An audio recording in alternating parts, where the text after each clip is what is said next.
I'm here at the world-famous Casa Herradura Tequila Estate in Amatitan, Jalisco, Mexico. I'm with Tim Laird, who is officially and affectionately known as Brown-Forman Spirit Company's Chief Entertaining Officer, and he just does magnificent things with tequilas, with cooking with tequilas and pairing.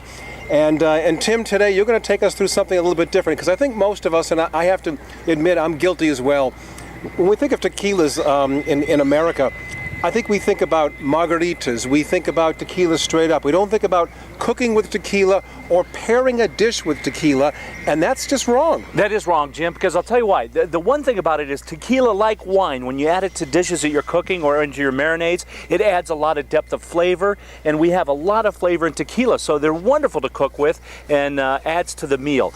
I'm going to show you one quick example and show you how easy it is cooking with tequila. First of all, I have a little marinade here. I've got a filet, and it's been marinating in a little bit of olive oil, a little bit of vinegar, and I even put some of the Herradura reposado in there in the marinade. So 4 hours, that's been getting to know each other, kind of loving it up.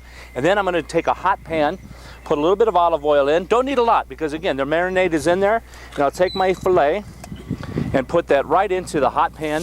And I want to hear that good sizzle, because I want that to caramelize. Now, where a lot of mistakes go on this, they start moving it around. No, I want to leave it there for just a little bit, get a little caramelization going on, burn off all the flavors in the marinade, also because the tequila was in there, so it's going to burn off that alcohol. But I'm also going to add another layer of flavor, add a little bit more of the tequila right now. So a little bit more of the Herradura reposado goes in, just a little bit. So you're adding a rested or a reposado tequila with some beef that you want to rest in that pan as well. And it's a wonderful combination, because this has been rested, so it's going to have a little bit more spicy characteristics to it. And the tequila has a nice flavors anyway, and that with beef, oh, it goes together so well. Even from over here, can you smell that wonderful aromas? You can. You can pick up the kind of scent of the tequila that's in there. Now, this is a tequila that's 11 months aged in barrel. Correct. And it gives it that little bit of caramel color to it, but you can definitely pick up those aromas even from this distance. All those flavors, and what's great about that, again,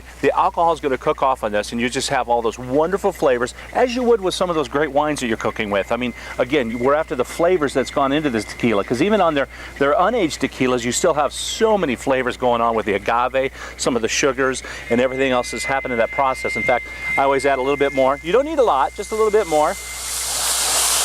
And I take it when this is done, the natural sequelae in terms of pairing is going to be with the reposado tequila. Absolutely, Jim. And you know what we can do is there's a couple of ways to do this. You can have this neat with the steak, because again, if you think about pairings with wines and food, light wines go great with light foods. Same thing with tequilas. Some of the blancos or some of the lighter tequilas go great with shrimp or some fish dishes or even citrusy salads, because the acid in this will balance off with that.